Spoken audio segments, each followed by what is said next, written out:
En Libertad Digital seguimos enmarcando libros con José María Marco. ¿Qué tal, José María? Muy bien, Nuria, ¿qué tal tú? Muy bien, creo que hoy nos propones un libro que habla de la cultura árabe. Efectivamente, hablamos de la cultura árabe y de la cultura árabe en España, más particularmente, más específicamente. Es un libro del profesor Felipe Maillo, se titula Acerca de la conquista árabe de Hispania y tiene un subtítulo entretenido y sugestivo que es Imprecisiones, equívocos y patrañas. Lo de las patrañas nos gusta mucho, ya como vocablo. ¿Qué es lo que viene a decir Felipe Maillo? Bueno, Felipe Maillo se interroga acerca de la repercusión o de la importancia de la influencia de la cultura árabe en la cultura española y indirectamente en la naturaleza o en la identidad española, ¿no?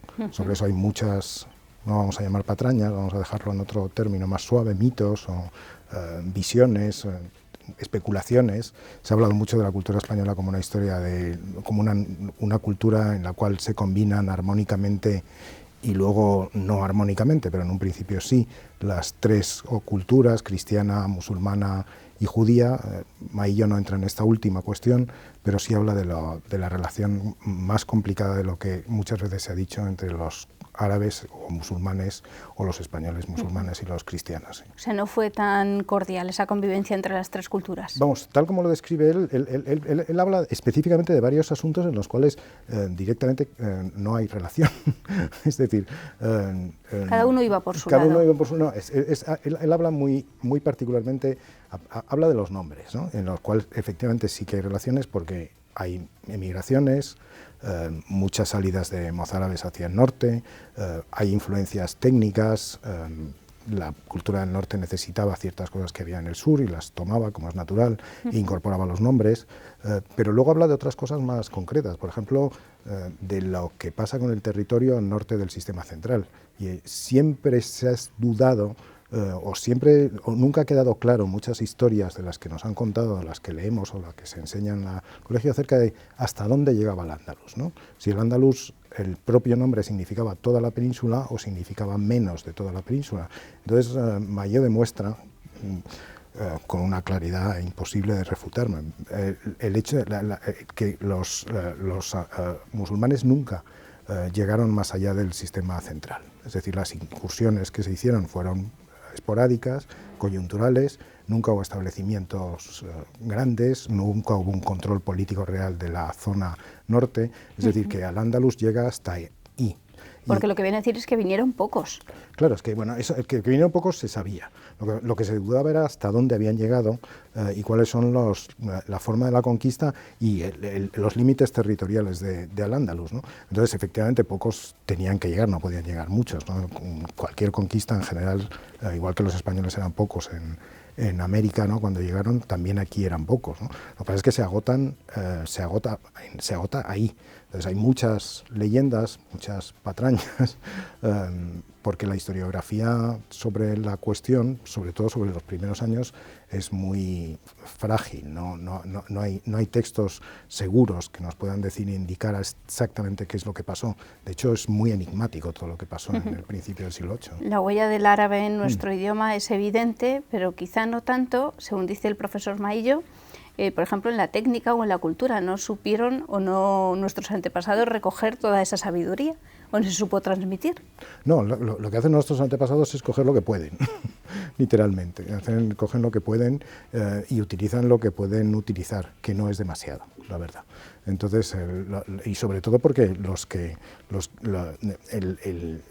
el grado de implantación de gente que venía del sur no venía tanta gente y tampoco tuvieron una influencia tan enorme.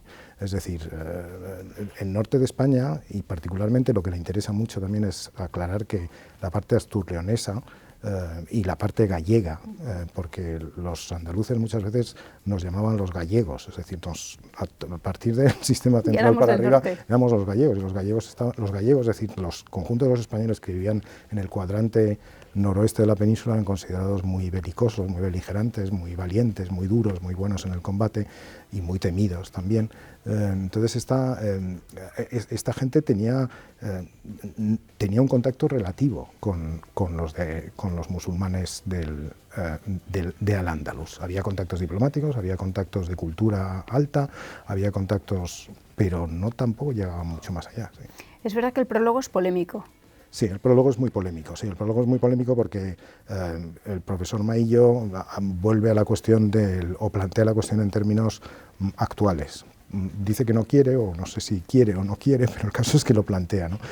Y en este sentido sí que el prólogo quizás sea más polémico de lo que a lo mejor uno podía esperar en un texto académico, ¿no? Porque plantea la cuestión de la cuestión tal como está ahora mismo planteada en los términos de integración o no integración del Islam en las culturas occidentales, ¿no?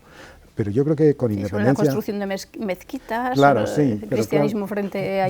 Pero yo creo que con independencia del prólogo, que se pueden pensar muchas cosas acerca del prólogo, lo que es verdaderamente interesante del libro es la reflexión acerca de la realidad histórica de España, es decir, sobre la conquista, en primer lugar, y sobre Al-Ándalus. Es decir, Al-Ándalus está lleno de equívocos.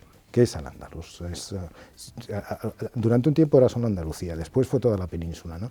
Y en realidad, en términos históricos concretos, Al-Ándalus es, por así decirlo, la mitad de España, o fue la mitad de España, ¿no? En esto yo creo que ayuda a aclarar mucho las ideas, ¿no? y pone las cosas en su sitio, ¿no? Aparte de que la relación entre los cristianos y los musulmanes está muy bien explicada después, en lo que pasó después, es decir, por ejemplo, los moriscos, la expulsión de los moriscos no es única, venía ocurriendo desde muchísimo antes y venía ocurriendo desde los reinos cristianos, pero también desde los reinos musulmanes, porque la gente que sobraba y la llevaban a Marruecos o la expulsaban a Marruecos, es decir, que es una práctica inhumana, pero que se dio con cierta frecuencia, ¿no? Pues si quieres recordarnos los datos del libro. Pues sí, es el libro de Felipe Maillo, del profesor Felipe Maillo, acerca de la conquista árabe de Hispania, ¿no? Imprecisiones, equívocos y patrañas, muy bien editado, por cierto, por Abada Editores. Pues muchas gracias, José María.